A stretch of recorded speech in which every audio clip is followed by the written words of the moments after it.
Deb Heefner serves as the director of Compass at Mission Training International, where they prepare missionaries before they go onto the mission field. Join us as we talk about pre-filled training for missionaries, Bible smuggling, and being a missionary behind the Iron Curtain.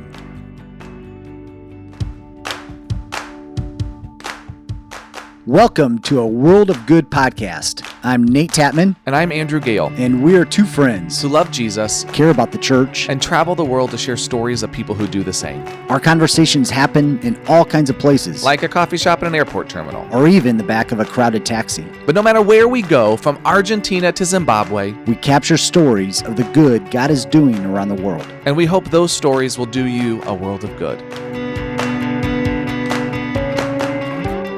Welcome to a World of Good podcast. My name is Andrew Gale, and I'm here with my co-host, Nate Tatman, who has now officially returned home. Welcome back to Indiana, Nate. You made it safely. Thank you. Yes, I probably shouldn't go into a rendition of Back Home Again in Indiana as they do at every Indianapolis 500.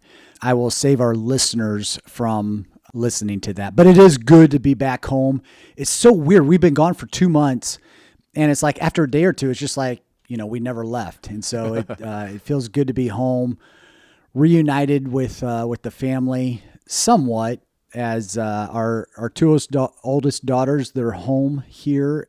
And we've just had some problems with our extended family with COVID.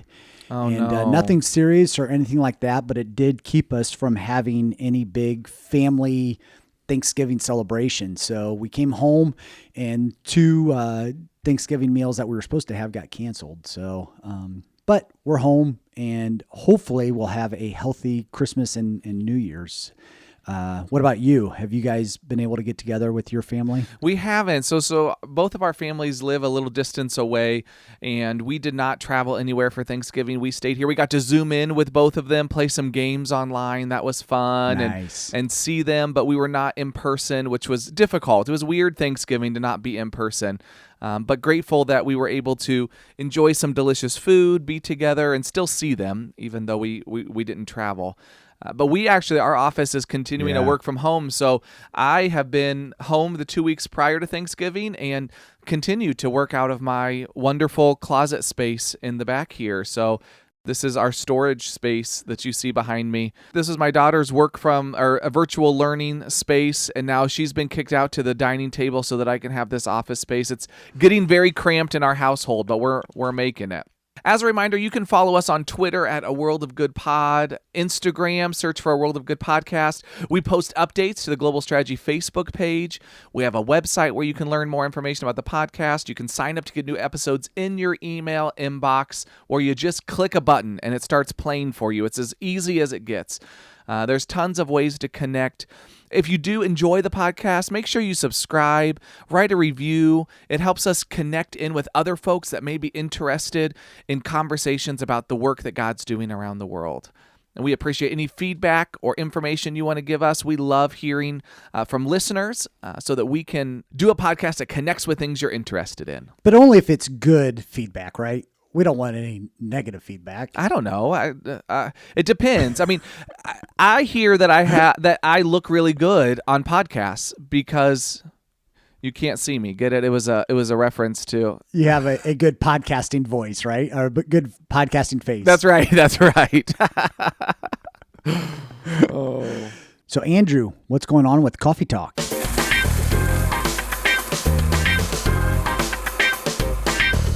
Now for Coffee Talk. So Nate, I decided that I wanted to be more like you. So I found a news article about coffee that I could use for this segment. So this is not our In the News, though I am using a news article. No, well, honestly, I was reading through the news and this article came up and I thought it was fascinating. I read it and I thought it'd be great to let our listeners know about it. It was published by BBC on November 19th of this year. It's called How Coffee Forever Changed Britain. And the story's adapted from a radio program they do. And so you can listen to it on there. And I'll actually put this in our show notes so that you can find it easily. But coffee first arrived in Great Britain in 1652, and it came by way of Pasqua Rosé, who was an Armenian-born servant of a British merchant. named Daniel Edwards, who was employed by the Levant Company, which is one of the major England trading companies, specifically working with the Ottoman Empire. And so in 1652, Rosé opened a coffee-serving stall in St. Michael's churchyard to entertain Edwards' guests. So Edwards was tired of having people in his house, and so Rosé used his shed. It was located just right outside the Royal Exchange Center of Commerce, and that became kind of the hub for people to come and congregate and enjoy coffee together. What's incredible is that within 10 years, there were 83 other coffee houses in London, just in London. So this one coffee stall became its own coffee house, and then there were many others within the first decade. And they become really important places for conversations. They really overtook the bar scene in London and across England. And the explosion of coffee houses across London coincided with the buildup of a couple major things. So the first was the Enlightenment. And the second, that played a key role in starting some different publications that came out. So one of the things that I just think is really fascinating and fun about this. So these coffee houses became locations where people would sit around, mostly men, would sit around and talk about politics, to talk about the things that were happening in their days. They became congregating places where important conversations would happen. So conversations about the Enlightenment and all the different aspects of the Enlightenment, science, and all the new science that was coming out at this time were all popular conversations in coffee houses. And it became so popular, it became such a threat that in 1675, so this is just a little over 20 years after coffee first made its way into Britain, just a little after 20 years after it first made its entrance, King Charles II actually tried to close down coffee houses on the grounds that they were evil and dangerous, because of their evil and dangerous effects. So he was King Charles II was so afraid that these coffee houses where people were having freedom of thought, and they were talking and they were processing the world and life together, that there were potential that they could actually start plotting violence against the throne, and that it would be problematic. So he tried to suppress them. Now, he later withdrew that just 2 days before the ban was supposed to go into place. But I just saw that and thought, that is fascinating. And what a testimony to the power of coffee, right? What a testimony to the fact that coffee can bring people together around conversations that could potentially change the world and overthrow the monarchy. That is interesting. So just to be clear, tea is still definitely the drink of choice in England, you know. Well, that's what I was going to ask. Yeah. And it talks about that in the article as well. It goes into more about kind of the fluctuation between tea and coffee. And tea is certainly still the drink of choice, but coffee has a really fascinating history in England as well. That is interesting because the times that I have traveled to Britain and the UK, most of my coffee experience has been with instant grounds. And so I guess they haven't progressed much beyond 1652 when coffee was first introduced.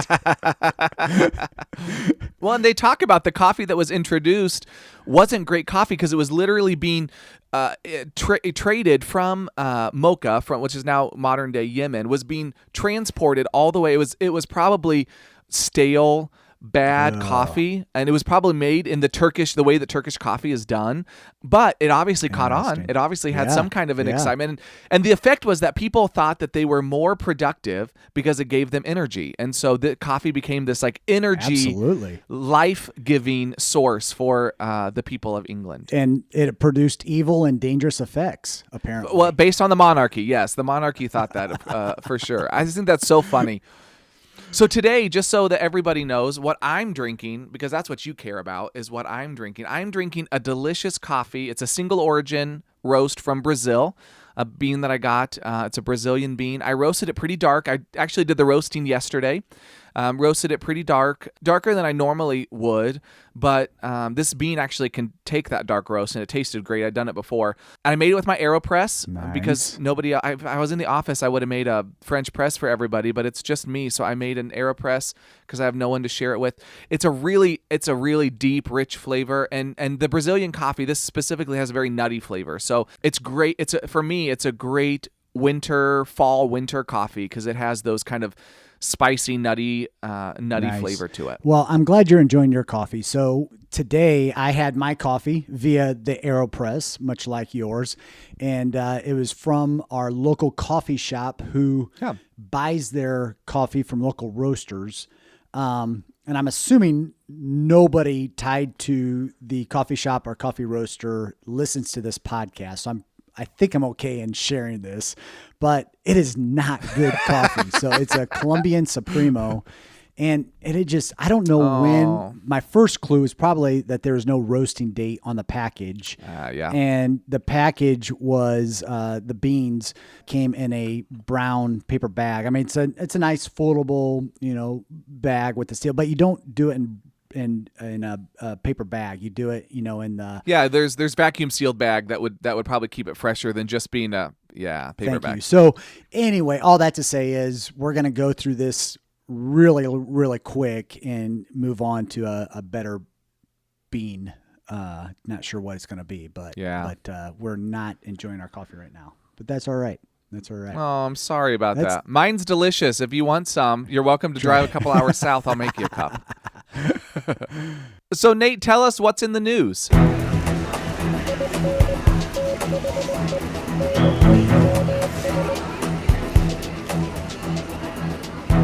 Yeah, so I thought we could go into two different directions with this today. And Andrew, I'm going to let you choose which direction that we are going to go into. So you can either pick the serious article that I have prepared, or you can pick the fun article, or actually there's two articles tied with the fun option. So option 1 is serious, option 2 is fun, lighthearted. Which option do you want me to go to? Well, I mean, I think anyone that knows me knows that I'm going to choose the fun option, but let me just be clear that, if we did the serious option, I just feel like this has been a really serious year. 2020 has been full of seriousness. So yes. I think we need something lighthearted. So give us something lighthearted and fun. I like that. So I vote option 2. Option 2. Okay, I'll go with the fun, lighthearted. And to your point, and that's kind of the reason why I threw these out here. They're kind of a stretch. I wouldn't normally highlight these. I did not put them on our Twitter feed for in the news. And it is because there's just a lot of heavy stuff out there in the world of global Christianity and what's in the news in terms of persecution, religious freedom, all that kind of stuff. So I came across these two articles this week, two different places, and their headlines caught my attention as headlines are supposed to do. Yeah, they did their job well. They did. The first headline, I'm going to read this slowly.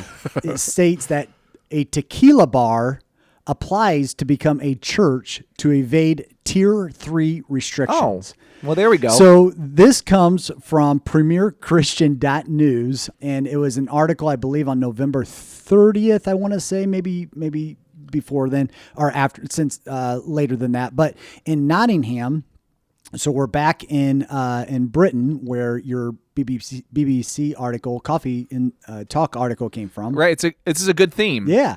So in Nottingham, they are under a Tier 3 restrictions. I don't know what all that entails, but at least as far as this bar is concerned, under these restrictions, their bar must be closed, but places of worship are still open. Oh, interesting. So what does the owner do? He wants to reopen his bar called the 400 Rabbits. Who knows where he got that name from? I'm a little intrigued about that. But he wants to open it under a new name called the Church of 400 Rabbits. And so he goes on to talk through, why he wants to do this. And it's an interesting article. But to be fair, it's not just Brits like James Aspel, the owner of the 400 Rabbits, who are getting creative. Which brings me to my second article under fun and lightheartedness. The California pastor, this is the headline, California pastors, I can't believe I'm reading this. California pastors turn their churches into temporary strip clubs in order to hold in-person services. So this article comes from ChristianHeadlines.com. And apparently in San Diego, a judge has recently ruled that strip clubs can remain open while churches remain closed. So what does Pastor Rob McCoy of Godspeak Calvary Chapel decide to do? Well, he decided, as the headline states, to turn his church into a temporary strip club. And during the services, to kind of, I guess, substantiate his claim or to qualify as one, McCoy proceeds to take his tie off so as to abide by the qualification of removing an article of clothing. Wow. So I am going nowhere with these articles. I'm not trying to make a statement with these articles. I just found these articles represent where we currently are in 2020 dealing with COVID. We have a bar in Nottingham who wants to become a church, and we have a church in San Diego who wants to become a strip club. That's where we're at right now, folks. That we live in a very interesting world, and yeah, we live in an interesting world. I have nothing to say. Nothing to say to those two. That was very lighthearted. Yes, thank you for that. Hopefully that made you smile, scratch your head, and just move on with your day. Yeah, let's move on from that. So I am so excited with our interview today. So as most of our listeners should know by now, our family is getting ready to move to Spain to serve as associate regional coordinators for Europe and the Middle East. And part of that, what we've had to do was to go through training at MTI, or Mission Training International, in Palmer Lake, Colorado. And I had the opportunity to sit down with Deb Heefner.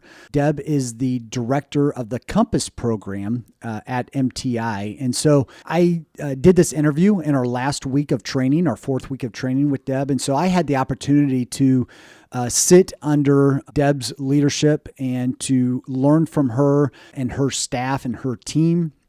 They did a great job in training us and preparing us. Within those pieces of trainings that we would get, they would often use stories from their time on the field. And Deb had a ton of great stories. She's served in various countries in Europe, and I didn't know until I sat down to do this interview that she had a tremendous story in how she was called into missions. And so I know that you will enjoy this interview with Deb and her stories, and just to hear her heart in terms of preparing missionaries to go to the field and the care that she and her team have in doing that. So here's my interview with Deb Heefner.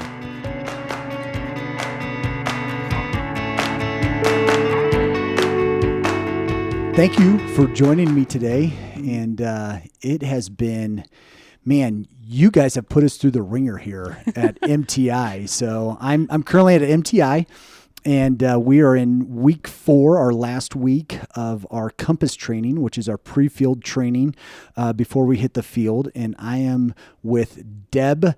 How do you pronounce your last name? Heefner. Yeah. Deb Heefner. And Deb is what is your official title? I'm director of the Compass program, so the pre-field training here. The pre-field training. So you are helping us missionaries prepare to go to the field, and we'll get into that a little bit here. What I guess that's your role at MTI. I guess what does that all entail? What does that encompass as the director of Compass? There is no such thing as the same thing every day. I also do training, but I basically shepherd the program and shepherd our staff as we shepherd you guys through a training of 4 weeks long. I'm a part of the executive team for MTI as well, so just kind of looking at broad MTI things, because we have more than just a training. We do something called DAR, D-A-R, it's debriefing and renewal, which is for missionaries to come off the field, preferably during their first furlough, as a chance to kind of catch their breath and take a look at what's going on in life and where do they need to continue to do what they're doing and where do they need to tweak things. So that's part of who we are too. I started on the DAR side, but have since moved over to the Compass side. I love developing people, and I also love helping people unpack their story, and I get to do both on this side, whereas debriefing is a little bit more of just unpacking your story, which incredibly important, but this way I get to use both sides of who God's made me to be. So. And so how long have you been here on staff altogether? How many years? A little over 6 years. A little over 6 years? Almost 6.5 now. And in your current role? Current role, about 5.5 years. 5.5 years. Yeah, not quite 5.5, but okay. Yeah. Okay. And so, I think it probably goes without saying, in order to be in this role or to be on staff here, you can't just, just arrive off the streets and begin to prepare missionaries to go onto the field or help missionaries through debriefing and renewal. So you have quite a few years, as we have heard stories throughout this training. We get to hear bits and pieces of stories from you and other staff and trainers. But you have quite a few stories, and you were just sharing even one I don't think has come out in the training in terms of how God had led you onto the field. So maybe just share a little bit about that. How did you end up in this whole missions realm? I became a Christian right before I went to college, and very quickly had a sense that God was calling me into missions, but I kind of assumed that would be short-term trips in and out. My passion was for, at that time, the Soviet Union and behind the Iron Curtain. We would pray. We would, oh gosh, Lord, will you do something? Will that ever be open? Will people come to, have a chance to know you? And then I had an opportunity. I had graduated from college and had an opportunity actually through my church to do a short-term, just like 2-week-long trip into Poland where we basically were smuggling Bibles. It was the year not even that, 3 months or so after Chernobyl, and most of Chernobyl winds had blown things into Poland, so it was hard times in Poland. Poland was behind the Iron Curtain, still a somewhat Catholic country, but in name primarily.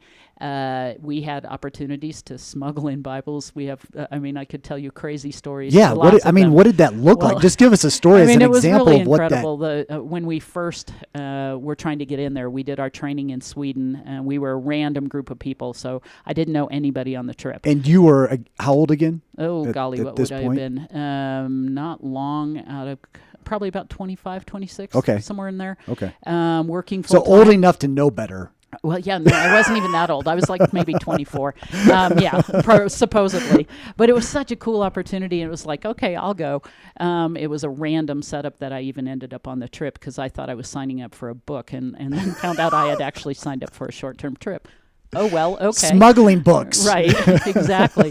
But we did our training in Sweden, and after our training, we had this big bus. We were a ragtag group of a bunch of Americans and several Europeans who were all on this bus, and we took a ferry across a part of the Baltic Sea and tried to get into Poland. At the border, they stopped us, and they looked at the bus, and they were thinking, well, they immediately started pointing at this one door on the back part of the bus that was rusted shut, and they were sure we were smuggling something behind that door. Meanwhile, underneath, it just packed full were boxes and boxes and boxes of Bibles with powdered milk on top because Poland, because of Chernobyl, you couldn't drink the milk because the cows ate the grass and produced the milk, so they needed powdered milk. So we've got all this powdered milk covering boxes of Bibles, which the guys looked in there and I don't know what they saw, but they didn't say anything about what they saw. So we're assuming they only saw the powdered milk, but kept trying for hours trying to get into that back door. And finally, they had broken through the door. There was nothing behind the rusted door, at which point they said, okay, you can go. Meanwhile, like we were all on the bus just praying. It's like, Lord, what are you going to do here? So that was the start of just these cool opportunities. We visited these kind of hidden groups that were meeting in like remote villages where we got to bring them Bibles. And people just bawling when you handed them a Bible because they'd never seen one. They'd only heard about them. And it was for me, it was kind of like, oh, good night. And I've got 7 of these on a shelf at home. Yeah. Golly. Wow. Okay.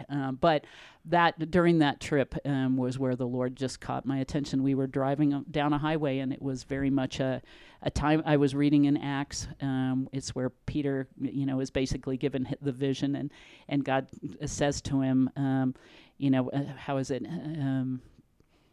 Oh, golly. Anyone who, from any nation who fears my name can be my own, or something like that. Mm-hmm. And I was just like, okay, there it is. God's calling me to go to the any nation. and my passion was that part of the world. So I came back. I was in seminary at the time. I quit seminary. I quit my job, and went full time with Campus Crusade Crew at the time, or Campus Crusade at the time. Went full time to try to get myself overseas full time because I knew God had called me to that part of the world. Wow. That was 1986. Wow. So just backing up a little bit, when you said that you had been praying specifically for the Soviet Union, what stirred that? At that point, why Soviet Union? Why did God lay that on your heart? Was there something happening in your church? Clue. Or No, there were a group of friends, and we just all had, it was one of those, like, I woke up one day going, Wow. That's the part of the world God has put on my heart, that we started praying for. And again, there and the Behind the Iron Curtain, so all of Eastern Europe. But I started reading books. I just felt this great, like, those people. Well, I guess there was a starting point way back when I was still a junior in college. I went on a trip to Europe, just a summer trip kind of thing. We toured all around Europe, but one of the places we stopped was East Berlin. And we went into what had formerly been a church. And I remember just being so struck by, oh my gosh, it's illegal here to believe in God. And for my little American head, that was like unheard of, and like, Yeah. what the heck is going on here? And that was the point at which, like, oh, I could be a part of helping that. So that planted the seed in college, and then there were friends who were had similar seeds planted in them for various reasons. We became a group of people who started praying for that part of the world, and then God started opening up opportunities to go there and be a part of things. So I went back to Poland a couple more times after that, smuggling Bibles, trying to do evangelism on a beach with a student ministry. And then the opportunity came for us. So I had been on staff with Crew for about 3 years, and then the opportunity was to go to the Soviet Union, which was still the Soviet Union, and it was a chance to see what we could get away with, basically. It was the time of perestroika and glasnost, and so we're like, let's give it a try. So there were actually three teams of us. One, we went to Leningrad, now St. Petersburg. Another team went to Moscow, and another team went to Tbilisi, Georgia. And literally, I mean, it's kind of like, have fun storming the castle. It was kind of like as they were sending us off, because we couldn't communicate back. We knew our phone lines were, bugged, etc. So basically, we were going to meet up with the people, our leaders, at Christmas time in Finland. But go in and see what you can get away with, for the most part, which was phenomenal, because we showed up. We had 7 contacts. Those 7 people had come to Christ through summer teams who would go through and just meet students. And so we had those 7 contacts. We got a hold of them. Within a couple months, we had like 140 students coming to weekly gatherings that we couldn't have a set place, but we would put a poster up where it was going to be. We just go kind of hunt out, where can we get away? Okay, we can do it here. And it was an incredible year of just watching God open doors and watching God open people's hearts. Because like, you would talk with someone and you would say Jesus, and they would say, what is that? Not who is that? They didn't even know it was a who, that he was a who. And just opportunity upon opportunity. Also a super hard year for a number of reasons for all of us, but incredible to watch what God did. And I caught the bug at that point. I'm like, yep, I'm here long term. I'm moving to this part of the world. God's made that clear. And so came back, went through my long-term training, which was 11 weeks long instead of 4. So you guys are getting off easy. We're getting the bulleted points. Yeah, and then moved overseas. Moved to Lithuania. Was there almost 9 years. Then Germany, almost 10, and then England for a couple after that. And all of those, in those countries, you're with the same organization, Campus Crusade Crew? Okay. Yeah, Crew. Each time was just a job change. So when I was in Lithuania, was helping lead the local ministry and the national ministry, and kind of helping out with a couple other countries nearby. But then I moved to Germany and stepped into leadership for the student ministry across Western Europe. And then the shift from Germany to England was a few different things, but I moved into more of a leader development member care, spiritual formation job when I moved to England. So each of those were kind of job change moves. So I get the sense that you are an adventurous person. You like to keep things a little exciting. You like taking some risks. Danger maybe on your radar, but you're willing to kind of lean into danger.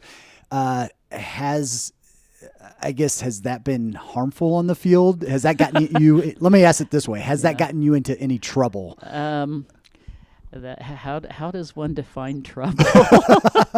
Have you ever been? Let's go to the drastic end of it. Have you ever been kicked out of a country? No. Never been kicked out of a country. Actually, we just had some like cool opportunities to see the Lord protect and work in a lot of ways.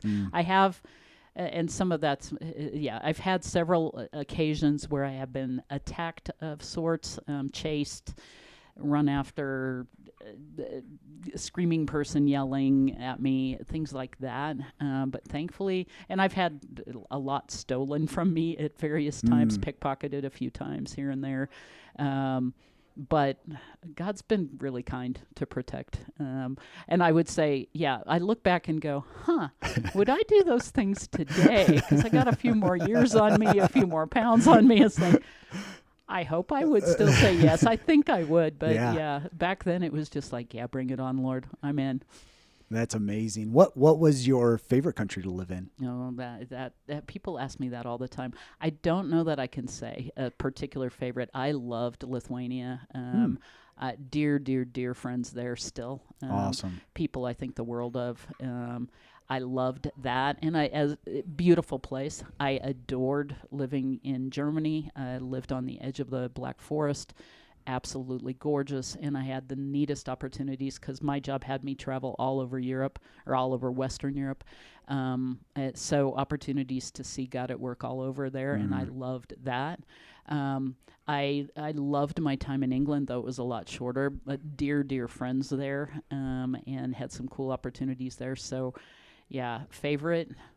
I don't know that I could name favorite, but dear people in a lot of places. And plus, I'm an outdoors person, and living on the edge of the Black Forest was a pretty sweet gig.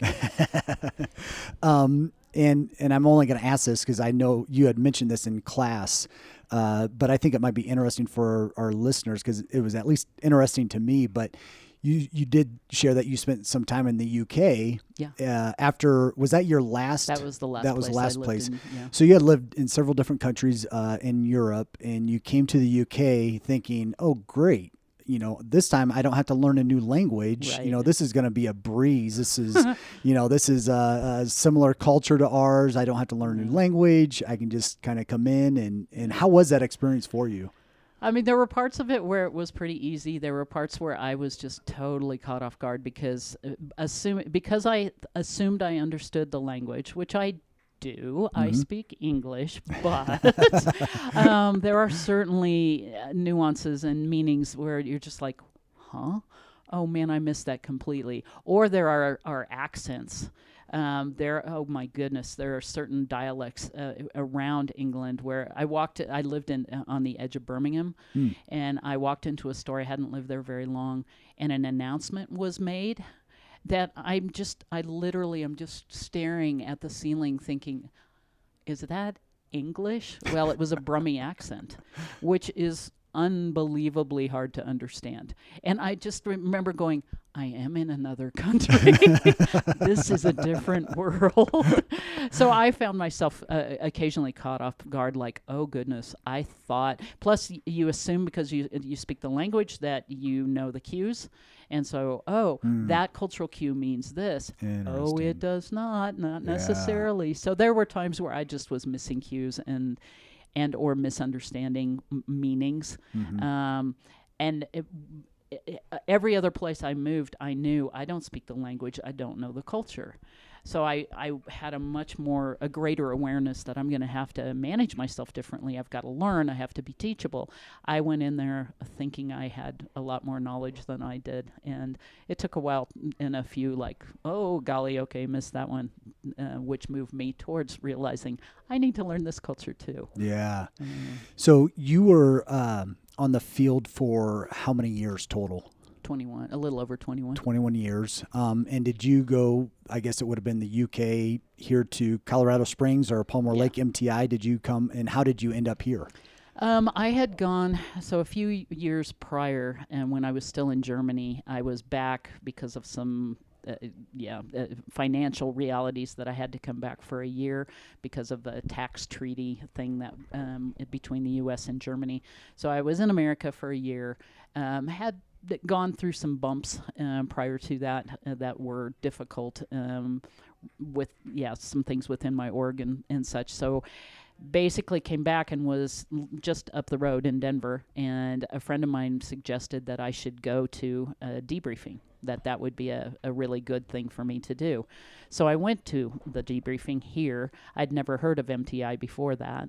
Came to a debriefing. It was brilliant. It was so helpful because it was like helping me sort through layers of understanding and impacts and such. So that was incredibly helpful. At the end of my debriefing, there was a point where the person who was debriefing me said, "Deb, we love who God's made you to be. If you ever sense that he's calling you back to America and calling you to move away from the organization that you're with, would you consider here?"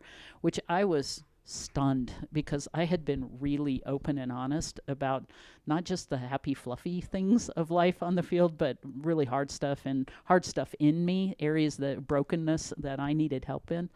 And I'm like, "You want me after you know that about me?" And I literally said that, and the response was, "It's what makes you the kind of person we're looking for." Wow. I was like, wow. So I tucked that away. I went back overseas, moved to England. But as the Lord was making it clear it was time to come back to the U.S., I looked up MTI again and said, "Do you still mean that? Do you have a space that might fit me?" And I did a year of being seconded from crew to MTI to try it on. So I knew that it was a fit for me, and MTI knew I was a fit for them, which was good. I needed that because that was a challenging return after being gone for so long. Sure. Yeah. So kind of focusing on MTI then, and you've mentioned it a couple of times with the DAR program, the debriefing and renewal, where you first started.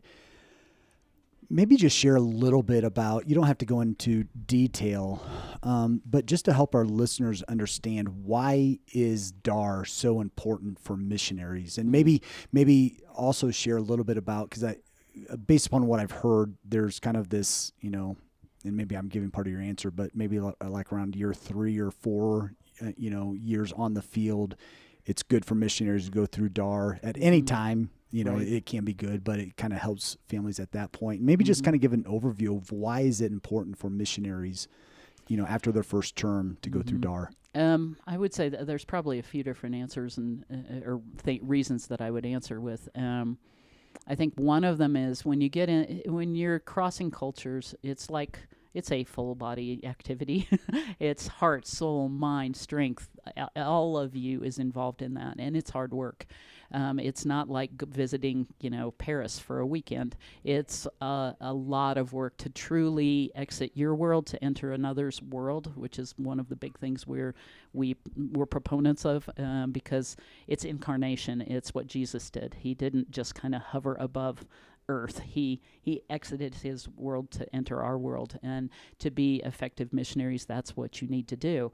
But that takes its toll on you, and you can very easily lose sight of some of who you are, for families, for couples, like who each other are and who you are as a unit, as a couple, as a family, because so much of your energy in life is poured towards that. And so having an opportunity to step out of that and catch your breath and have somebody who gets you, because that's another big part of it. People will come back from overseas on furlough, and you have to run around and talk to all the people that you're raising support in all your churches. And so you've got this little song and dance routine that you want to be honest and real, but you also need to be compelling, and you want them to continue supporting you. I mean, there's a whole load of stuff that goes on with that. And so you don't necessarily tell your real stories, or someone says, "How was your trip?" And it's like, "I've lived there for 4 years. It's good, but they're looking for the elevator version, whatever you can say about your 4-year life in a minute. That's what they want. But you come here to DAR, to debriefing and renewal, and you're like, oh goodness, these people are like me, because there are others going through it. So there's the validation of what you've gone through because others have felt those same things. And you get to talk with people who understand, because all the people we hire are people who have done cross-cultural missions and who get life on the field, who aren't just going to try to patch some things quickly, but actually want to hear your stories.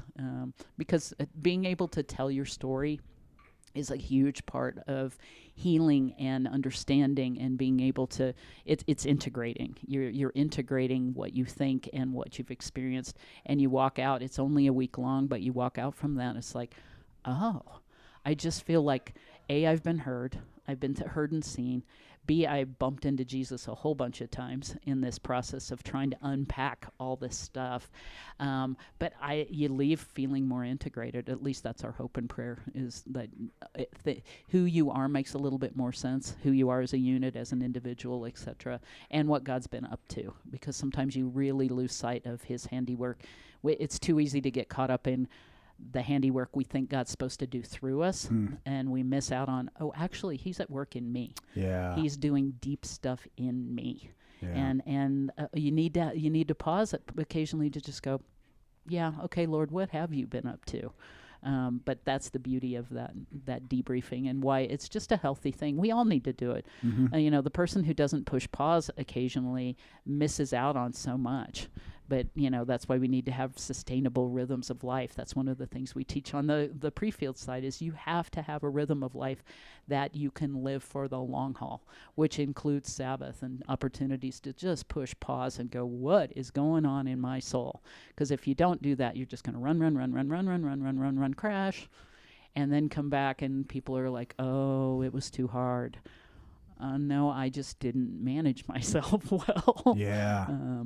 Yeah, and again, and I can see that this whole entire picture, and you guys have communicated as well, to where you're able to take what you're hearing from missionaries when they come through DAR, and then you're able to, kind of turn that into these learning moments for those of us missionaries preparing to go onto the field, and because we don't know what's coming yet, but you do. You guys are the experts. Not only have you lived on the field, but you've taken other missionaries through that debrief and renewal process, and can help us, begin to train. And so maybe just share a little bit, kind of in that same way, from the Compass perspective, in terms of what is the goal, and maybe, we know what the goal is, I guess, but maybe a little bit deeper than that, in terms of what it is you're preparing missionaries for, and how are you preparing them in some specific ways. Yeah.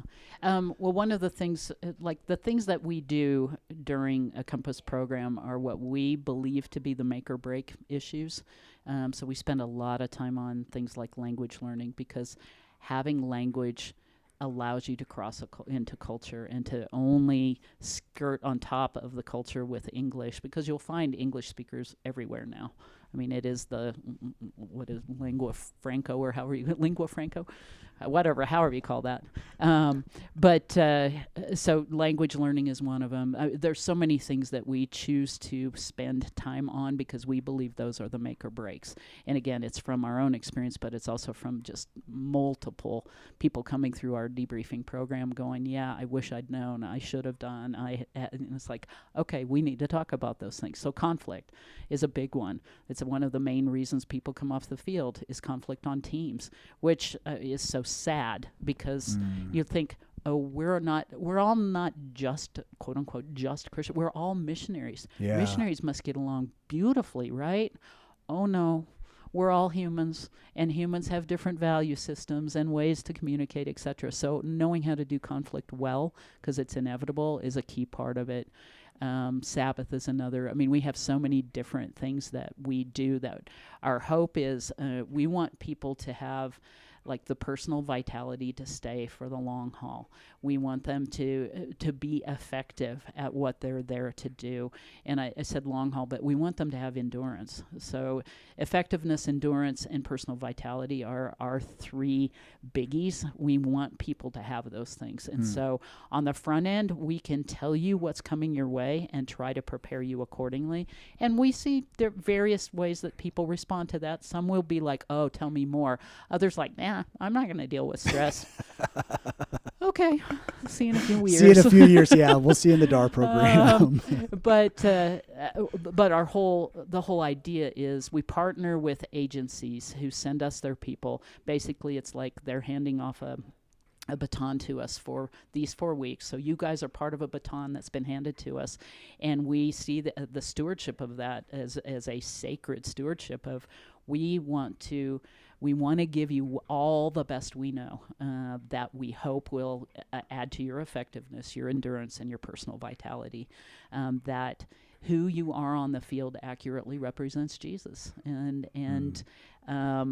And then we hand you back to your agency, and we hope and pray that all the agencies that send folks here have good member care situations so they're taking care of their people on the field, because our role is very brief for these 4 weeks, and then we hopefully will see you down the road for a debriefing. But that in between, that's the agency's job to continue, because you belong to them, not to us. You're just on loan for those 4 weeks. Yeah, and I really love how I have Stacy, my wife, sitting here next to me, listening in on our conversation, and I saw her kind of nodding as you were sharing. But I really love how, it's one thing to describe to us what's going to happen or to share, what we can expect, and all of those things are going to impact us differently at different times, different places, and so it's maybe kind of hard for us at times to picture, what our stress is going to look like. We know that there's going to be these different factors and stressors and things like that, but exactly in the moment at the time, we don't know how it's going to come about. But what you guys have done is you have prepared us for when it does happen. And you have given us the tools, the language, the resources that we are able to take with us onto the field and hopefully handle, whether it's stress or conflict or language learning or whatever, that we have those resources and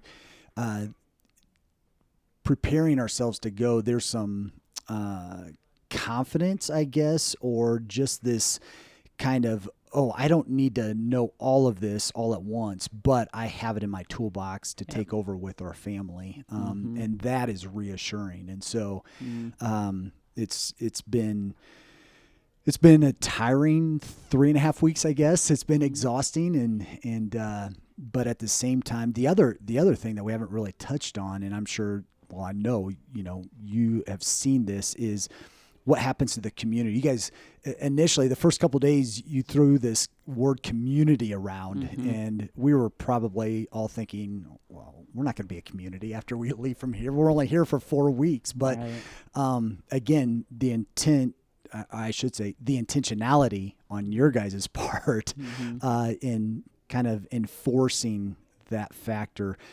Why is community so important as we go through MTI?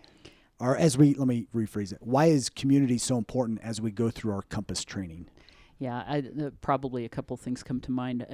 One is community is what we're made for. God, this isn't just let me back up. What happens for us as North Americans is we tend to see life so individualistically, but biblically, it's much more community-based. And so part of it is just, hey, we want you to experience what community can be, because we get it. Everybody comes in here with a different past and a different story, and some people haven't really been in community of people who are like-minded and who get what they're about and where they're headed. So that's part of it. The secret sauce is community. It's why you're under we have you under one roof, not out in your own little worlds. And part of that is when you're here and you're going to eat all your meals together, and you're going to see each other when you're having a good day, and you're going to see each other when you're not having a great day, or when your kid throws something at somebody else's kid, and Oh, all my of- kid wouldn't do that. Never, No, right? you're talking about the other kids. Hypothetically, we'll say. But the beauty, because in that, when you're in community, is when you get to learn grace. You also get to learn. You get to learn to give it. You get to learn to receive it. When you're living individualistically, you can control your world in such a way that you don't really need grace. You don't need to give it. You don't need to receive it per se, because you've got your world controlled. But here, I'm having a bad day and I can't hide. Oh, I need somebody to step towards me, and you receive that. I mean, the beauty of community is incredible, and we teach really good stuff up in the classroom. That's my opinion. I think we have some really good stuff. I would agree. But I think the magic sauce is what happens when you sit around with each other and you keep talking about it, and somebody says, yeah, I've never thought of that. Oh, neither have I, and here's this, and all of a sudden you're finding that, when you're with a group of people and it's a learning environment, it just learning begets learning. So that teachability thing goes on in community in sweet ways. I mean, it also can go the other way where, no, I don't need that. But typically what we see is just people realizing their need. There's things that they need to grow in. There's places that they're going to take the risk of letting someone see a little bit more of them, maybe than they've ever let somebody see. We hear that a lot. People will say things, I've never told anyone this. And yet again, that it's in that context that you get to receive grace. And the more we receive it, the easier it is for us to give it, because we understand it and the beauty of it. And so there are incredible things that happen under the roof when you're stuck together for 4 weeks. Plus, I think a lot of people come here and you've been, out raising support or whatever. You've been with friends and family who kind of look at you scratching their heads going, you're doing what? Why? Couldn't you do that from here? Doesn't America need missionaries? That people hear all kinds of different things.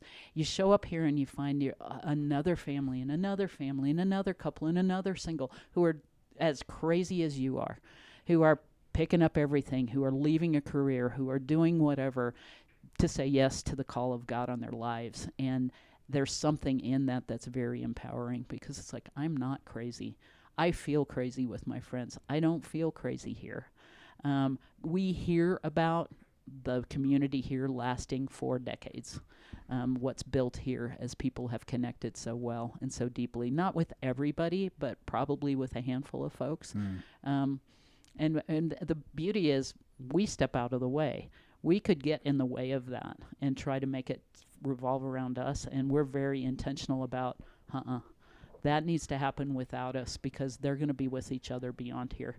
Even if you're not going to the same places, but you'll connect with each other. You're going to go through the craziness of transition at the same time as each other. So are you going through chaos? Yeah, I'm going through chaos too. Which again, the people that you have so much in common with in life don't have that in common with you, but this group of people does. So. Well, as always, one of the things I figured out is, and again, I'm repeating myself, but you guys there's a lot of intentionality in almost everything that you guys do. And at least our experience has been, it's played out for the better and for the good. And I think I'm speaking for Stacy as well, but there was a lot of ambiguity when it came to us preparing for Compass and trying to answer people's questions about what it is we're going to be doing. Yep. And we knew our two answers were, well, we don't really know, but we know that they're not going to teach us how to learn a language, but they're not going to teach us a new language, but they're going to teach us how to learn a new language, and they're going to prepare us to live cross-culturally. Those are the only two answers that we were able to give. Pretty accurate. and I think that we always had a follow-up of, we'll be able to tell you more after we go through Compass. And so it very much is an experiential training. And again, I think only those who live in the missions arena can really understand why this is important. I want to ask you two more questions. One is you've lived in many different cultures, many different places. And I guess my question is, how have your experiences shaped your view of God? A lot. I say it somewhere in the first week, I think. Maybe I might even say this the first day, but I feel like this is really true. I think in my early days as a believer, I had a sense of, I thought I understand who God is, what he's like, how he works. He fit in a nice little box. It wasn't a tiny box. I had a rather roomy box for him. Then I moved overseas and realized, oh, he doesn't fit in my box. He's bigger than I could ever imagine. He's going to work in ways that I've never seen. I would maybe read a book about, but good night. He shows up and he does things that are amazing, supernatural. Not every day. It's not, miracles daily, but good night. He shows up and he works in ways that I would have, how I understood him originally versus to who I know him to be today. He's more mysterious than I ever would have guessed, but there's so much comfort in that mystery because I'd rather serve a God that I can't describe than one that I can. Because if I can describe him fully, he's quantifiable, but if he's bigger than any description I can come up with, what I don't mean to say is like he's so mysterious he can't be counted on, because he can fully be counted on. I would bet my life on him. I have, and I will. I want to the day I die. I hope and pray. I put all my marbles or chips or whatever out there on him because he's worth that. But he, at the same, he's fully worth that, and I can't describe all of who he is yet. One day I'll know him face to face, and I'll know him fully as I'm fully known. But today I got hints, and I got way more hints today than I did yesterday. But I got a lot more to learn. He's much bigger than I'll know until I'm with him face to face, and I love that. And that's like my personal mission statement is helping people discover God, and not just evangelism, but believers discover who he really is, not the tiny slivers of who we think he is. That's good. So that That's it's good. changed my life. And part of it's just because I've been with people who have a very different view of life and view of God. And it's like, what am I going to do with that? Oh, it lines up biblically. Okay. All right, I'm in. Yeah. Yeah. We are so used to, I say we, in the West, and even more specifically here in the U.S., we are accustomed, and I guess any culture, but we're accustomed to look at Scripture through our cultural lens. And as you've just articulated, when you go and not just visit another culture, but when you live and move into another culture, you begin, some of those assumptions or some of those lenses begin to kind of crack and falter, and your world can turn upside down, and God can surprise you, and you, as you said, you can discover God in an entirely new way than what you previously had thought of him. Amen. Last question. This is called a World of Good podcast. So what good is God doing in your world today? Or what good do you see God doing in your world today? In my world today. I mean, I'm in awe. So my world has a lot to do with Compass and people, missionaries coming through here. I'm in awe that in the middle of this crazy pandemic, in the middle of most plans that cannot be called plans. I mean, I have a friend who says, a plan is so you know what you're deviating from. I am in awe of the fact that God continues to call people, he continues to equip people, he continues to send people to the world in a really wacky, needy world. Not that it wasn't wacky and needy before. It's just got a whole new level of whack and need. And yet, you guys are here. All the people with you are here. I just see God's good hand in that, and his preparation of people, because it's a different missions world than it was 8-9 months ago pre-COVID. But God's still at work. He still wants people to know him, and he's sending people into the world to do that. And so I see God's good hand at work in that. And And I look forward to hearing back from people who've, like we canceled 2 Compass programs and 2 DAR programs because of COVID, because we, in the initial craziness, it's like, oh my goodness, what are we going to do? Yeah, we were supposed to be a part of one of those as well. Oh, there you go. Okay. Yeah, so we're right there with you. It was just a crazy time, but yet we keep having people who are still planning to go, and that's got to be God's goodness, because the average person, and I'm sure you guys have heard that, like, yeah, do you know what's going on in the world? What are you doing? It's like you're following God's call, and that's God's good hand at work, and good people being sent out to the world, that Jesus can be known in places that he's not currently known. That's God's good hand at work. And I get front row seats of watching that. The other thing I'd say is I get front row seats of watching God do his handiwork in people here who come in and, kind of like, all right, I got to do this training thing, get it over with. And you see people having, major life ahas. While they're here in the kids program, and just the beauty of what happens in the kids program is phenomenal. I get to watch God do what God's really good at. That's awesome. So yeah. I got front row seats. So well, Deb, thank you so much for just, I guess, kind of pulling the curtain back a little bit on MTI and your life and story and calling.